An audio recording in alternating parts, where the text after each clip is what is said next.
E eu quero então falar sobre o futuro de Israel e convido você a se colocar em pé e abra sua Bíblia em Romanos capítulo 11, versículos 25 a 29.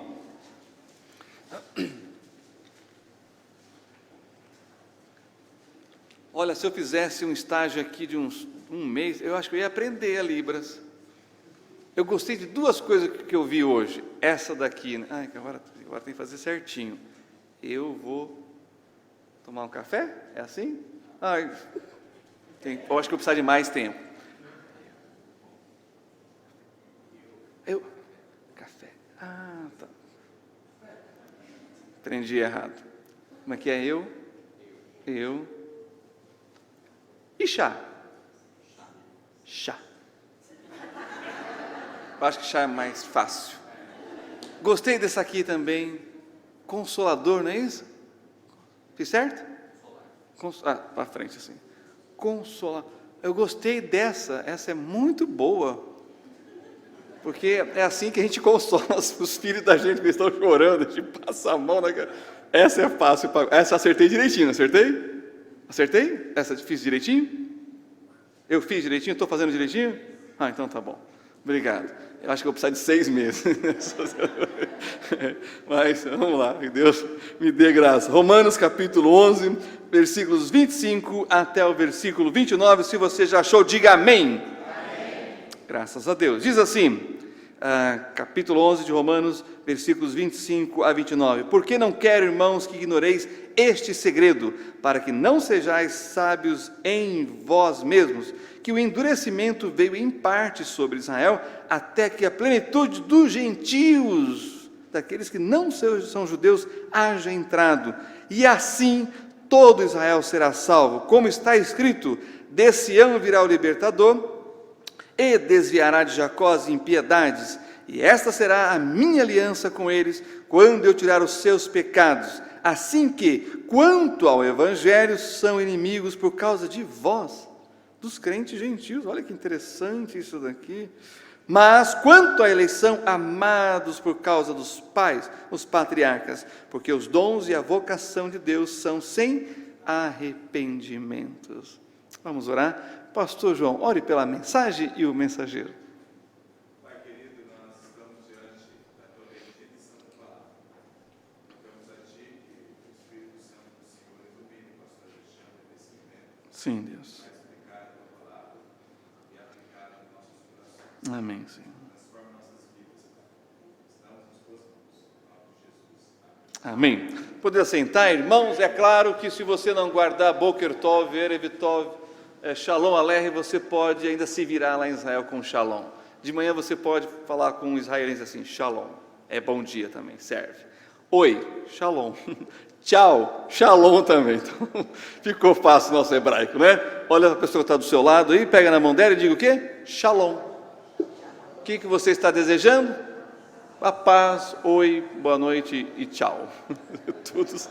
Claro que cada palavra no seu contexto, tá certo? E como é que agradece? Pronto, está todo mundo aprovado no hebraico. Irmãos, esse texto que nós acabamos de ler, ele aponta para o futuro glorioso de Israel. Está dizendo que há esperança para eles, mas não por causa deles, porque eles são tão pecadores quanto nós, mas por causa da promessa de Deus. A aliança de Deus com essa nação está baseada no caráter de Deus, e o caráter de Deus não muda. Nós mudamos, Deus não. E Ele é fiel, e Ele permanece fiel, mesmo que nós não sejamos. Deus é maravilhoso. É maravilhoso com a igreja, é maravilhoso com as nações, e é maravilhoso com Israel. E Ele vai cumprir isso, Ele garante futuro. Por isso que o pastor Rômulo falou que Israel é a nação eterna, é a nação que vai sempre existir. Nações já deixaram de existir, irmãos, não existem mais, mas o povo judeu, a nação de Israel, continua existindo até os dias de hoje. No próximo slide, esta questão do futuro de Israel está ligado com a profecia de Jesus lá no Monte das Oliveiras, olhando para o Monte Moriá, aonde Abraão levou Isaque para ser oferecido, E o Monte das Oliveiras, vocês vão entender porque Jesus gostava tanto daquele lugar, porque do Monte das Oliveiras ele via o monte do templo, o altar e os sacrifícios. É por isso que quando ele foi preso e levado para o sacrifício, foi no Getsêmani, no Monte das Oliveiras. Existem oliveiras lá no Getsêmani de 1500 anos. Pelo menos testemunharam 1500 anos de história de Israel. É impressionante aquele lugar, irmãos. É tremendo. Você gostou de lá também? Ótimo. Então, vá comigo, texto correlato aqui do futuro de Israel para Mateus capítulo 24. E nós vamos ver então profecias ditas por Jesus envolvendo a nação de Israel, mas que se aplica para todas as nações. Nós vamos ver isto nos nossos dias, apontando para esse futuro glorioso de Israel. Eu convido então você a ler comigo Mateus 24, versículo 1 e 2. Olha só o que o texto diz: e quando Jesus ia saindo do templo, aproximaram-se dele os seus discípulos para lhe mostrarem a estrutura do templo. Jesus, porém, lhes disse: não vedes tudo isto? Em verdade vos digo que não ficará aqui pedra sobre pedra que não seja derrubada. É interessante, irmãos, que esta profecia do Senhor Jesus está baseada na profecia de Daniel. Ele está citando nas suas próprias palavras como profeta aquilo que havia sido dito por Daniel. E eu não sei se vocês sabem, toda a Bíblia é atacada, mas tem 3 livros que são mais atacados da Bíblia. Gênesis, porque é a base de tudo, é a origem de tudo, é o fundamento. E o último livro da Bíblia, o Apocalipse, porque revela o fim de tudo, o futuro. Alguém sabe qual que é o terceiro livro mais atacado da Bíblia? Daniel. Irmãos, é de arrepiar quando você lê Daniel e com a história na outra mão. Porque Daniel falou de reinos, impérios e deu nomes de pessoas que os críticos dizem, não, deve ter existido 5 Daniéis para saber dessas coisas, em épocas diferentes. Por isso que é um livro tão atacado, porque ele dá com detalhes, precisão histórica, os impérios que viriam. A precisão é algo fascinante no profeta Daniel. E o pastor Rômulo é abençoado, não só por causa da irmã Raquel, mas porque ele gosta das profecias. Sabe o que Deus disse para Daniel? Você é muito amado. Irmãos, nós somos amados por Deus. Amém? Você é amado por Deus? Mas Daniel era muito amado. Vocês sabem por que Daniel era muito amado? Ou seja, mais amado ainda? Porque ele aplicou o coração dele, o tempo, a energia e a inteligência para entender os profetas. Você quer ser muito amado de Deus? Estude as profecias, leia esses livros e ensine, e você vai ser muito amado. Olha a dica aí, fica para vocês continuar essas aulas de profecia e pesquisar e investigar esses livros maravilhosos. Avançando aqui, quando o Senhor Jesus profetiza a destruição do templo, os seus discípulos chegam para ele no versículo 3 e diz assim, versículo 3, e estando assentado no Monte das Oliveiras, ele sai do Monte Moriá, do Monte do Templo, e vai para o Monte das Oliveiras, ali do lado, no Vale de Cedron, atravessa o Vale de Cedron, é especial isso daqui. Chegaram-se a ele os seus discípulos, em particular, dizendo, dize-nos, quando serão essas coisas? E que sinal haverá da tua vinda e do fim do mundo? Eles fazem 3 perguntas. Olha que interessante, pode colocar o próximo slide. Ele responde à primeira pergunta, né? Quando serão estas coisas? Não ficará aqui pedra sobre pedra que não seja derrubada. É muito precioso isso. Por quê? Porque quando você for para Jerusalém, você pode estar andando no muro de Jerusalém e pisar numa das pedras do templo. E você vai ver no Ofel algumas pedras caídas que podem ter sido pedras do templo. Sabe por quê? Não era a intenção de Tito incendiar Jerusalém e o templo. Mas ao incendiar, o templo que era revestido de madeira e coberto por ouro, o ouro derreteu. Só que, irmãos, o templo estava sobre o monte do templo, que é chamado de Moriá, e havia uma galeria subterrânea ali.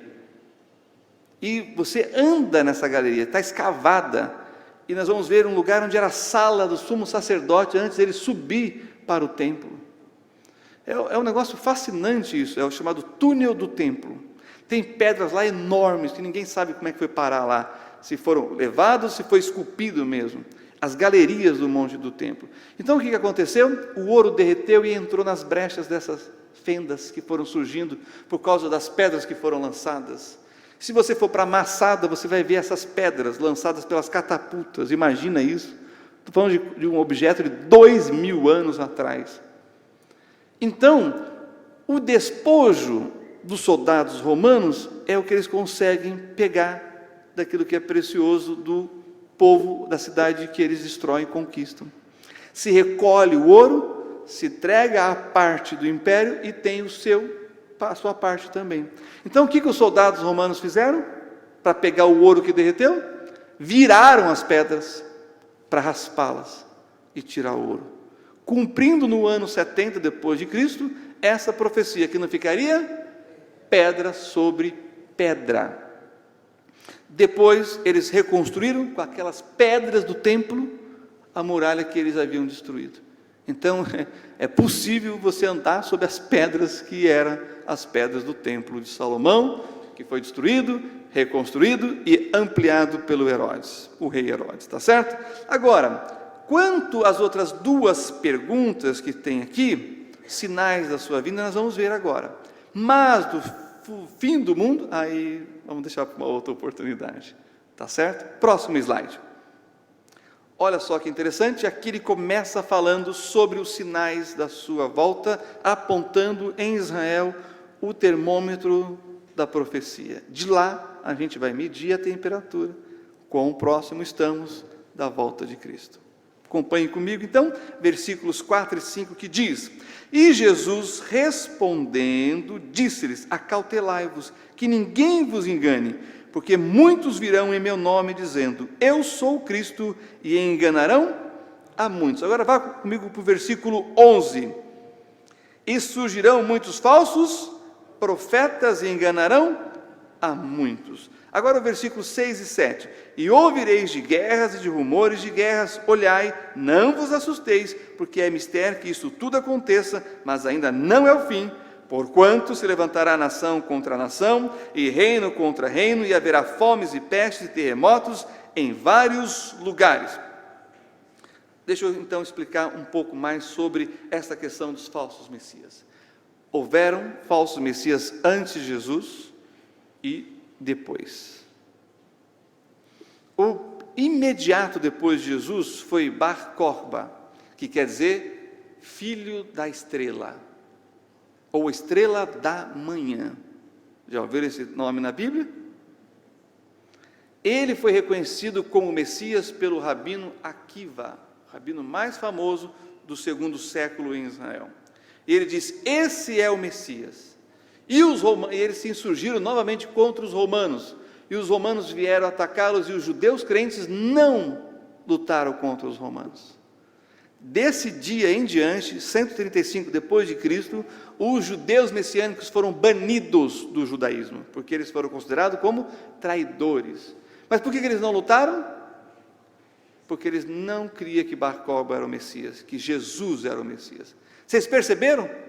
No ano 33, Cristo morre, mas já no ano 135 tem um falso Messias. Outros falsos Messias surgiram.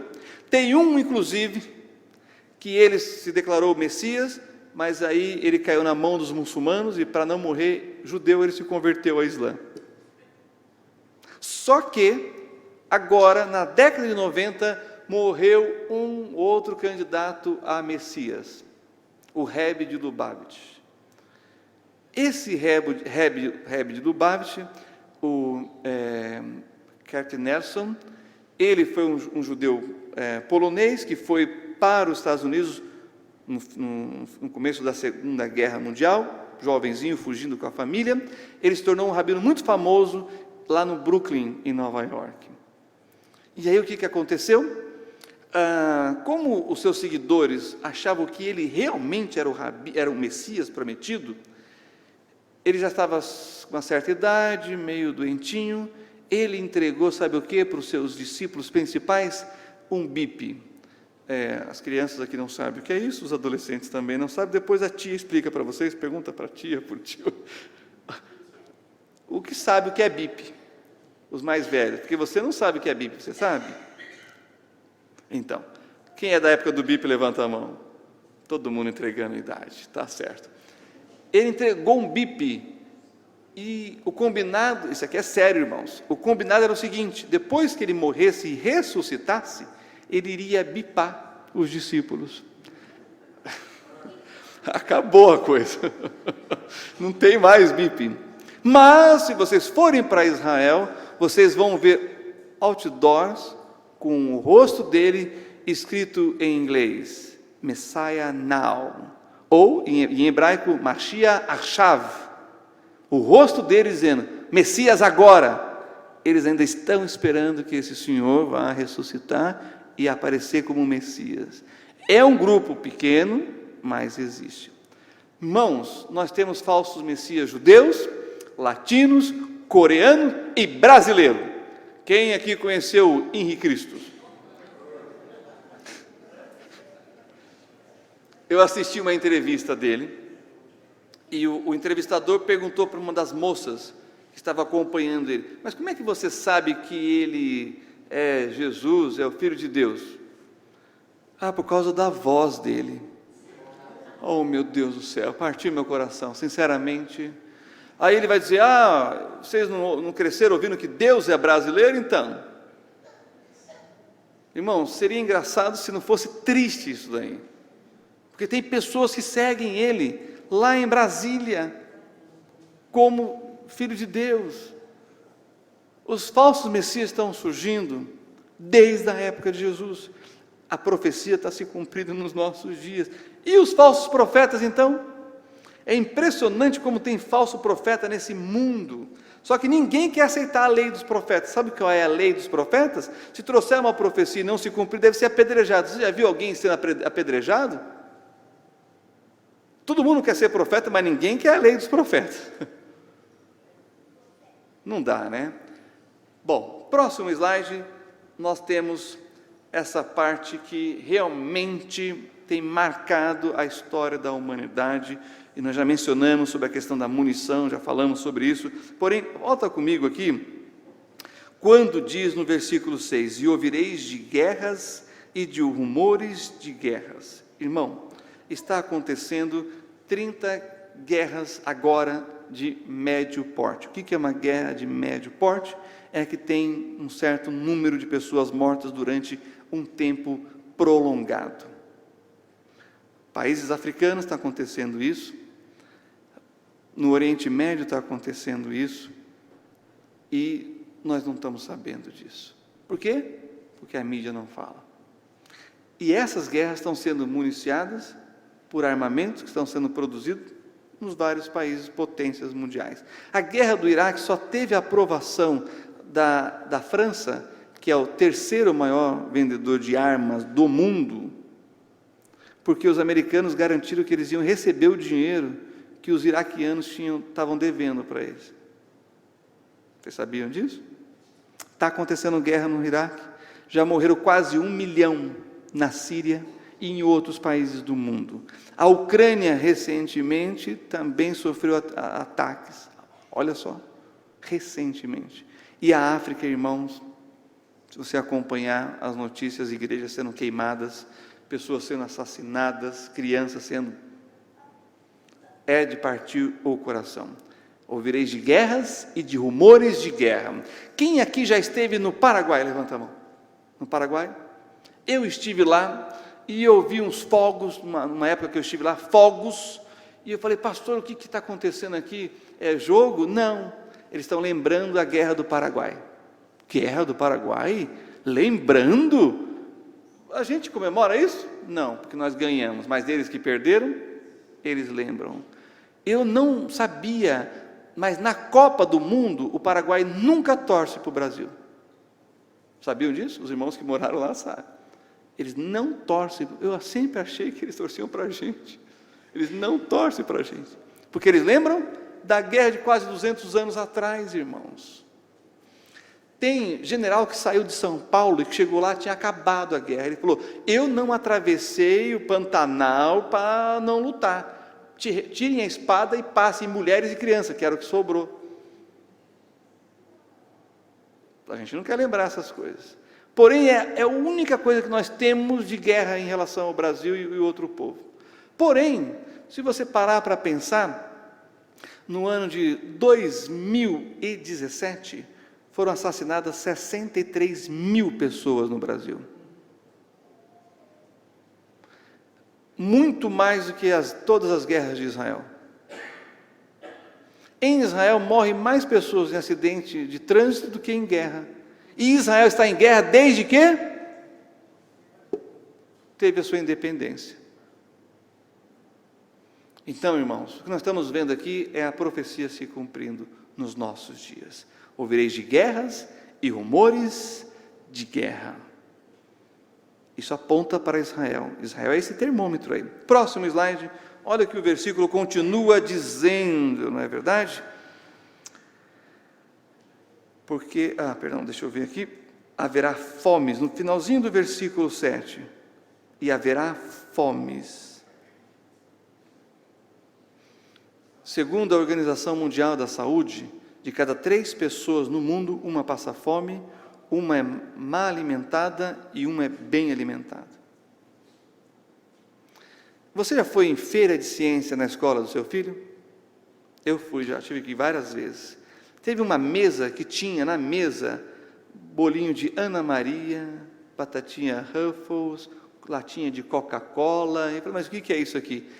E aí eles falaram assim: isso aqui é o lixo dos seus filhos. Estava mostrando o desperdício. É impressionante isso. Enquanto do outro lado tem pessoas passando fome, aqui no Brasil. Não estou dizendo que passa fome aqui em Ribeirão Preto, não. Passa fome em lugares onde não se tem o que plantar e para pedir. Jesus disse isso. Fome no mundo. E nós podemos contemplar isso daqui. E eu estou dizendo essa parte da feira de ciência porque é um desperdício nos nossos lares. Olha, isso tem mexido comigo já há muito tempo atrás, a gente não desperdiçar. Porque quando a gente desperdiça, não sobra dinheiro para missões, não sobra dinheiro para projetos, não sobra dinheiro para ofertas. Não podemos, como povo de Deus, desperdiçar, sabendo que tem gente passando fome no mundo.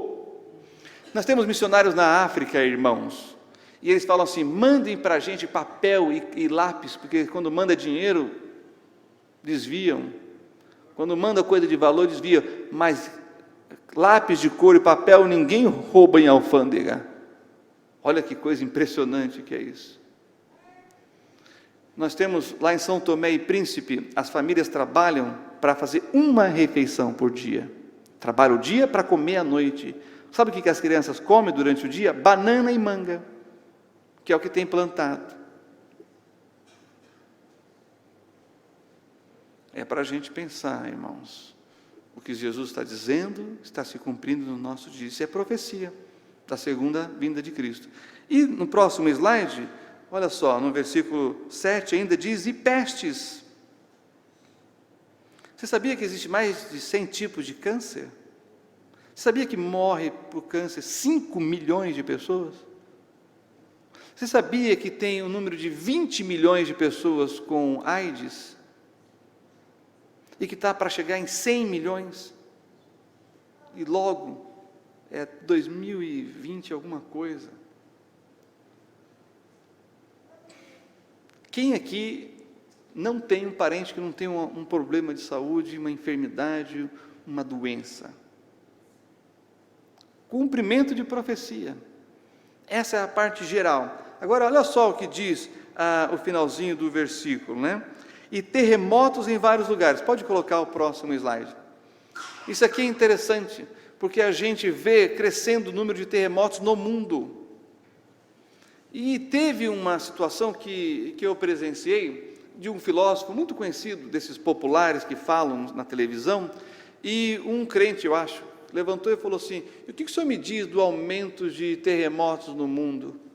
Eu acho que ele estava tentando trazer uma questão assim mais religiosa. Aí o filósofo diz: porque começaram a marcar, a contar por isso que aumentou, porque começaram a marcar a quantidade de tremores. Entenderam o que ele quis dizer? Irmãos, nós estamos falando de um negócio que o Senhor Jesus disse: olha, vai ter terremotos e a coisa vai aumentar. Está aumentando. Eu lembro, como criança, que os mais velhos falavam assim: o Japão tem terremotos, os Estados Unidos tem os furacões, e no Brasil nós temos os políticos. Agora nós estamos tendo terremoto, irmãos, e estamos tendo tempestades violentas no sul. Mas pergunta para as pessoas que têm 80 anos, 90 anos de idade, se eles ouviram falar desse negócio. Eu quero ir lá atrás mesmo. Não tinha. Imagina, irmãos, está tendo terremoto lá no Ceará, está tendo um terremoto no Acre, que está tremendo na Avenida Paulista. Irmãos, aquelas pessoas que moram na Avenida Paulista há anos, décadas, nunca viram a terra tremer. A estação está mudando no sul, época de calor, chuva, época de chuva seca. É umas coisas assim que a gente fica impressionado. Ou seja, a natureza está gemendo, como diz em Romanos. São sinais que apontam para a segunda vinda de Cristo e que está ligado com a nação de Israel. E agora eu vou voltar para a questão mais específica com Israel. Próximo slide. Olha só o que nós temos. Aí esse é o Monte do Templo. E ali está a mesquita de Omar, o Domo da Rocha, a cúpula dourada. Só que os judeus estão decididos a reconstruir o templo neste lugar. Só que eles não sabem aonde ainda. Eles não sabem se é onde está a mesquita ou se é ao lado da mesquita. Se for aonde está a mesquita, eles têm equipamentos para remover a mesquita de lugar. Quem já viu aquelas megas construções? Aquilo, irmãos, é de assustar a gente, né? As megas construções, a capacidade da engenharia humana de fazer coisas realmente gigantescas. Tem tecnologia para isso, mas pode ser ao lado. Eles desenvolveram um mecanismo para tirar a fotografia do solo, um equipamento super potente para ver se acha os fundamentos do templo. Só que eles têm que entrar em acordo com a Jordânia e com os palestinos. Mas deixa eu dizer um testemunho pessoal aqui. Em 2006, quando eu estive em Israel e subi para o Monte do Templo com a minha família e um irmão judeu, ele entrou no Monte do Templo com passaporte brasileiro. Ele não mostrou a identidade israelense em 2006, porque senão ele não poderia subir. 2006.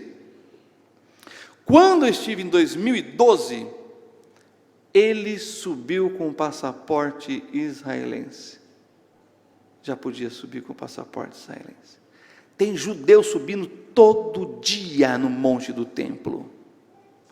Mas, quando era em grupo de judeus ortodoxos, eles subiam com o exército protegendo. Agora eles sobem sem o exército. Você vê os muçulmanos xingando eles, jogando às vezes uma pedra aqui, outra pedra ali, e a polícia do Monte do Templo é um policial palestino e um policial israelense. Como os muçulmanos reagiram, uma vez que eles não conseguem mais impedir que os judeus subam lá para orar para a construção do templo? Na hora das rezas, não pode ter nenhum muçulmano lá em cima. É a única reação política que os muçulmanos conseguiram.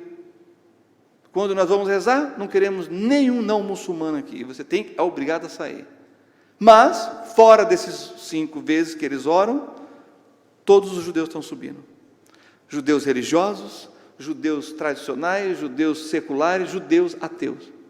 Subindo no Monte do Templo. Agora, esse ano que eu subi lá, impressionante. Não tinha nem muçulmano mais xingando ninguém. Já estão acostumando-se com a presença dos judeus ali.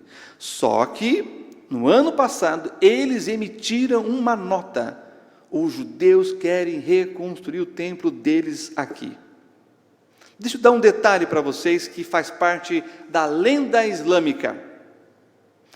Do lado da mesquita de Omar, para atrás, tem uma cúpula.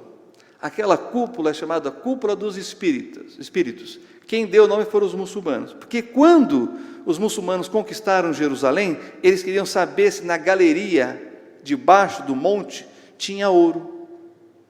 Então eles mandaram um soldado. O soldado não voltou. Mandaram outro soldado. Não voltou também. Não é cristão falando, não é judeu falando, é muçulmano falando. Sabe o que eles fizeram? Fecharam e construíram uma cúpula, e a cúpula é chamada de Cúpula dos Espíritos. O irmão judeu que nos levou até lá, ele falou, ali, segundo especialistas, seria o lugar chamado Santo dos Santos.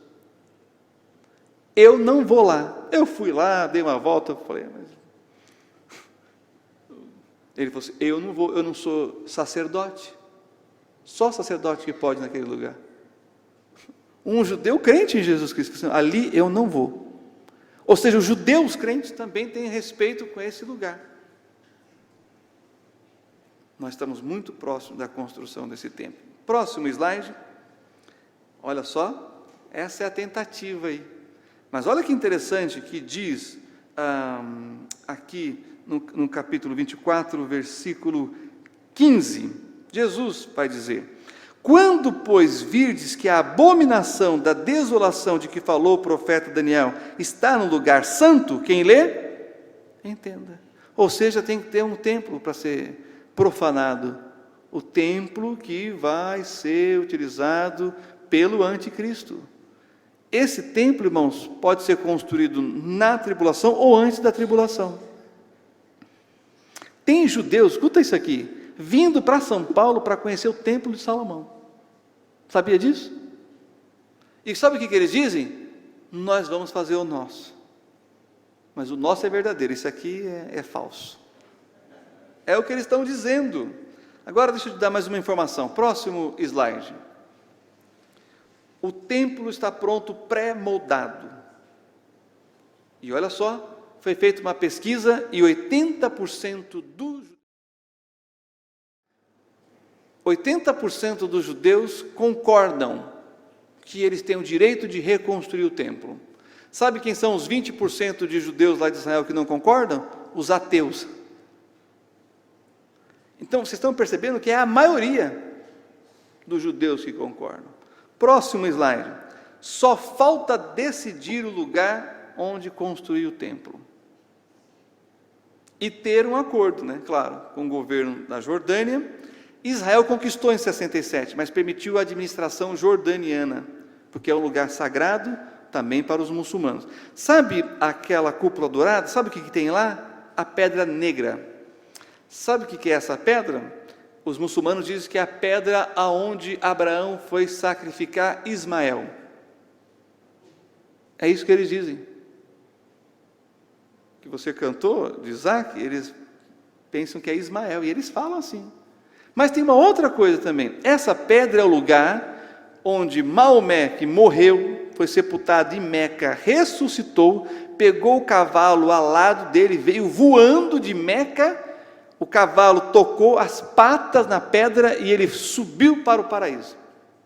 É nisso que eles creem. E eles defendem isso daqui. Então é um lugar religioso também, sagrado para eles. Mas o judeu vai fazer a proposta de ao lado, ou tirar, colocar um pouquinho mais para lá e construir o templo ali. Nós estamos neste momento, eu te convido a acessar o Institute of the Temple para você acompanhar isso tudo. Próximo slide. O que vocês estão vendo aí são as roupas dos levitas e sacerdotes e do sumo sacerdote, tudo pronto, e as peças feitas do tamanho original, de ouro, inclusive. E fizeram já a arca da aliança. Bom, sabe o Indiana Jones atrás? Para o judeu, só precisa ser feito do jeito que está escrito lá em Êxodo. E tem uma outra coisa que precisa. Próximo slide. Preparar o sacrifício. Esses são os judeus, levitas, melhor dizendo, que estão com cordeiros de 1 ano, que nasceram 1 ano atrás, e que foram sacrificados na Páscoa, como se fazia na época do templo. Ou seja, eles estão tendo cordeiros que nasceram, na Páscoa desse ano, eles separaram, e quando fizer 1 ano, na Páscoa do ano que vem, eles vão sacrificar esses cordeiros. Só falta o quê? O templo. Você pergunta para eles, por que vocês estão fazendo isso? Nós estamos treinando. Agora, deixa eu te dizer um outro testemunho de um irmão judeu de São Paulo, que é Cohen. Cohen, em hebraico, quer dizer sacerdote. Isso quer dizer que ele é da família de Arão, da tribo de Levi. Ele estava entrando em contato com a agência judaica para ir para Israel, e a agência judaica, com o sobrenome dele, falou assim: nós queremos te oferecer um curso de sacerdote. Não é esses cursos de sacerdote que você vê lá no Edir Macedo, não é isso. É em Israel um curso de sacerdote. Ele falou assim, irmãos, ele me disse isso, ele falou: mas eu sou um judeu que crê em Jesus Cristo. Sabe o que eles disseram? Não tem problema. Você é um sacerdote, você é um descendente de Arão, você precisa estar preparado. Está acontecendo nos nossos dias, irmão. Essa é a profecia do futuro.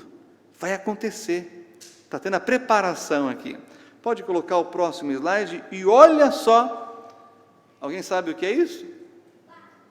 É um garrotinho aí, né? Uma novilha vermelha. Lá em Israel. Não existia, nasceu numa fazenda do Texas, nos Estados Unidos, foi levado para Israel, hoje tem 2. Se você acessar o site chamado Café Torá, e colocar novilha vermelha, ele vai mostrar ela pastando, lá no norte, em Israel, na Galileia.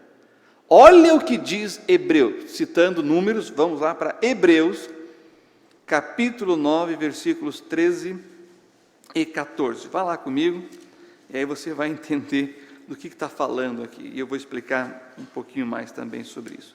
Hebreus, capítulo 9, versículos 13 e 14, acompanhe comigo isso daqui.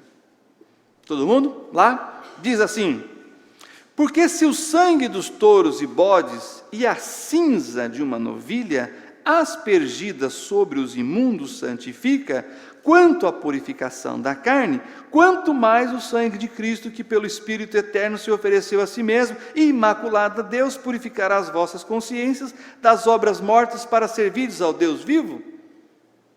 Ele está fazendo um comparativo aqui, mas sabe o que ele está dizendo? Que essa cinza da novilha vermelha é necessário para tornar o tabernáculo, que é impuro, ou seja, humano deste mundo, em separado e consagrado para Deus. Quando o tabernáculo foi construído, foi colocado sangue com a cinza da novilha vermelha aspergido sobre ele. Sabe os objetos? Quando você... É comum, é do dia a dia que as pessoas... né?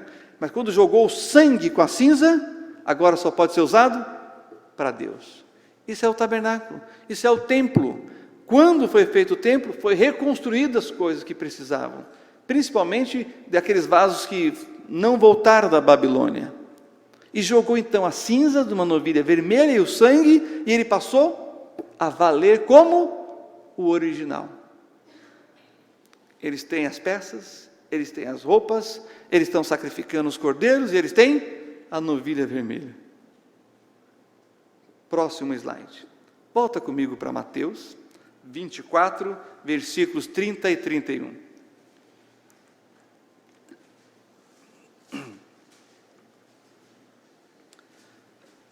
Mateus capítulo 24, versículo 30 e 31. Esse é o futuro de Israel. Agora vamos ver realmente o que vai acontecer. Mateus 24, versículos 30 e 31. Sabe, depois dos sinais, é isso que vai acontecer. E depois o fim do mundo. Diz assim: Então aparecerá no céu o sinal do Filho do Homem, e todas as tribos da terra se lamentarão e verão o Filho do Homem vindo sobre as nuvens do céu com poder e grande glória.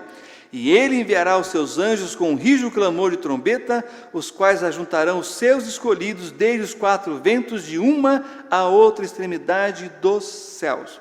Ele vai trazer todos os judeus que fugiram do anticristo, ele vai trazer de volta na segunda vinda. Esse é o retorno glorioso. Próximo slide. Olha só o que nós estamos vendo aí. Sabe o que vocês estão vendo? O Vale do Armagedon. Está vendo essa montanhazinha que está aí? Chama-se Megido. É um monte artificial, porque esse monte, que era uma espécie de uma vila, uma pequena cidade, foi destruído na história de Israel 25 vezes. E como é que é? Destrói, aí você aplana tudo e reconstrói por cima. Por isso que ele está nessa altura. Mas é um monte artificial. Estão vendo? Isso é o Vale do Armagedon, irmãos. É muito interessante dirigir lá no Vale do Armagedon, porque você está numa estrada com um horizonte no infinito e de repente tem um semáforo na sua frente, porque tem um cruzamento. Tão tecnológico, e eles não aprenderam que eles podem fazer uma coisa por debaixo no cruzamento. Eles preferem colocar um farol. Eu me choquei com isso daí, dirigindo lá. Mas é realmente um campo enorme. Vale do Armagedon, lugar do quê? Da batalha. O Senhor Jesus vai chegar lá no Monte das Oliveiras em Jerusalém, mas ele vai vir do Vale do Armagedon. Apocalipse, vamos até lá. Apocalipse capítulo 1, avança aqui comigo, vamos ver aqui o que nós temos nos versículos 13 a 16, que diz o seguinte, Apocalipse capítulo 1, versículos 13 a 16. Esse é um Jesus que a gente não está acostumado a ver na Bíblia. Olha só, quem é esse Jesus aqui? Apocalipse capítulo 1, versículos 13 a 16. E no meio dos 7 castiçais, um semelhante ao Filho do Homem, vestido até os pés de uma roupa comprida e cingido pelos peitos com um cinto de couro, e a sua cabeça e cabelo eram brancos como lã, branca e como a neve, e os seus olhos como chama? Ele veio para a guerra, e os seus pés semelhantes a latão reluzente, como se tivessem sido refinados numa fornalha, e a sua voz como a voz de muitas águas, e ele tinha na sua destra 7 estrelas, e da sua boca saiu o quê? Uma espada aguda de 2 fios, e o seu rosto era como o sol, quando na sua força resplandece. Ele veio para guerrear. Sabe, irmãos, evangelizando os judeus, eles falam assim, mas se Jesus vier novamente, eles vão crucificar ele outra vez. Eu falei, não vão não, porque na primeira ele veio como cordeiro, na segunda ele vai vir como leão. E isso aqui é temerário brincar. Próximo slide. Olha só, Apocalipse 16, 16. Napoleão Bonaparte esteve aí, ele disse, esse é o melhor campo de batalha que eu já vi na minha vida. Ele tentou conquistar Israel 2 vezes, e ele perdeu, como ele perdeu para os russos. Mas ele disse, esse é o melhor campo de batalha que eu já vi na minha vida. Você sabe quem é o Napoleão, né? Que fez a família real de Portugal vir para o Brasil. Esse é o Napoleão, irmão. Conquistou quase toda a Europa na sua época. Mas Apocalipse 16, 16, olha só o que nós lemos aqui. Apocalipse 16, 16. E os congregaram no lugar que em hebreu se chama Armagedon. É aí que vai acontecer a batalha da segunda vinda de Cristo. Por quê? Porque os exércitos do anticristo vão estar cercando os judeus, eles vão estar combatendo aí, vão estar perdendo, e também o exército do anticristo vai cercar Jerusalém. Próximo slide, olha isso daqui. O que vocês estão vendo aí é Jerusalém, aqui nessa parte amarelo, e naquela parte verde é o Monte das Oliveiras. Jerusalém está rodeada por uma cadeia de montanhas. Então, quando os inimigos estiverem nas montanhas, olhando de cima para baixo, o salmista, os judeus cercados pelo exército do anticristo, vão lembrar do salmista, Salmo 121, 2, que diz o quê? Eleva os meus olhos para os montes. De onde me virá o socorro? O meu socorro vem do Senhor que fez os céus e a terra. Então, irmãos, eles vão se arrepender Sabe por quê? Abra comigo em Zacarias, profeta Zacarias, capítulo 12, vamos até lá? Profeta Zacarias, capítulo 12, versículos 8 a 10. Esse é o futuro de Israel. Cercado, todos os lados pelos inimigos, eles vão lembrar do Senhor, vão clamar ao Senhor, e olha só o que tem aqui no profeta Zacarias, capítulo 12, versículos 8 a 10. Diz assim: naquele dia o Senhor protegerá os habitantes da onde? De Jerusalém. E o mais fraco dentre eles naquele dia será como Davi, e a casa de Davi será como Deus, como o anjo do Senhor diante deles. Está falando da presença de Deus entre eles. E o versículo 9 diz: e acontecerá naquele dia que procurarei, o Deus falando, destruir o quê? Todas as nações que vierem contra Jerusalém. Irmãos, isso aqui é pós-cativeiro, não está falando dos romanos, está falando de todas as nações. É impressionante isso. Mas, olha o versículo 10, sobre a casa de Davi e sobre os habitantes de Jerusalém derramarei o espírito de graça e de súplicas, e olharão para mim. Eles vão olhar para Deus, e olharão para mim, a quem traspassar. Opa, como assim? Traspassar, passar de um lado para o outro. Quem foi traspassado as mãos e os pés e o lado? Quem é o Deus que está falando aqui? Jesus. Eles vão olhar para mim, a quem traspassar, e olha o que o texto continua dizendo, irmãos, e prantearão sobre ele. Olha, mudou, saiu da primeira pessoa e foi para a terceira pessoa. Olha como que o profeta sabe o que ele está falando, porque agora a narrativa mudou, agora estão focados em Jesus, então agora é outro que passa a narrar, o Pai. É impressionante isso. E como quem pranteia pelo Filho unigênito, e chorarão amargamente por ele, como se chora amargamente pelo primogênito. Naquele dia será grande o pranto em Jerusalém, como o pranto de Haddad e Rimon no vale de... Ele está citando uma outra guerra que teve, em que as mães choraram os seus mortos. Versículo 12: e a terra pranteará, cada família à parte, a família da casa de Davi à parte, e suas mulheres à parte, e a família da casa de Natã à parte, e suas mulheres à parte. Agora vira a página, capítulo 14, versículos 1 a 4. Eis que vem o dia do Senhor, é o dia da vingança, o de juízo, de Deus trazer a ira dele sobre a humanidade caída, rebelde, que se levanta contra Deus e tudo que se adora, em que teus despojos se repartirão no meio de ti, porque eu ajuntarei todas as nações para a peleja contra Jerusalém, e a cidade será tomada, e as casas serão saqueadas, e as mulheres forçadas, e metade da cidade sairá para o cativeiro, mas o restante do povo não será extirpada da cidade, e o Senhor sairá e pelejará contra estas nações, como pelejou sim no dia da batalha. E naquele dia, agora olha isso aqui, estarão os seus pés sobre o monte das... Deus tem pé, irmão. Deus é Espírito.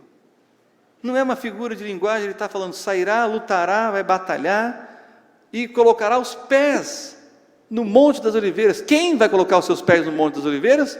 Jesus, porque ele ascendeu ao céu do monte das oliveiras. E o que os anjos disseram? Esse mesmo Jesus que vocês estão vindo subir, vai voltar. A ideia é para o mesmo lugar. Agora olha só o que diz: que está defronte de Jerusalém para o oriente, e o monte das oliveiras será fendido pelo meio, para o oriente, para o ocidente, e metade do monte se apartará para o norte, e a outra metade dele para o sul. Bom, deixa eu dizer uma informação para vocês aqui. O Monte das Oliveiras foi projeto de um grande complexo de hotéis turísticos. Só que em Israel tem uma lei: você tem que cavar até a pedra virgem, você retira as pedras que estão ali, porque Israel é o lugarzinho para ter pedra. Essas pedras saem dali, elas vão para as pedreiras e voltam como revestimento. Não tem casa sem revestimento da pedra de Jerusalém, é proibido. Desde 48 para cá, todas as casas têm um revestimento. As pedras que revestiram o templo aqui do Macedo, vieram de Jerusalém, vieram de Israel. São essas pedras que fazem o revestimento. Quando começaram a cavar, descobriram que o Monte das Oliveiras é oco. Só que descobriram mais uma coisa: todos os hotéis que tem lá, irmãos, são baixos, poucos andares, porque eles não podem ir muito profundo.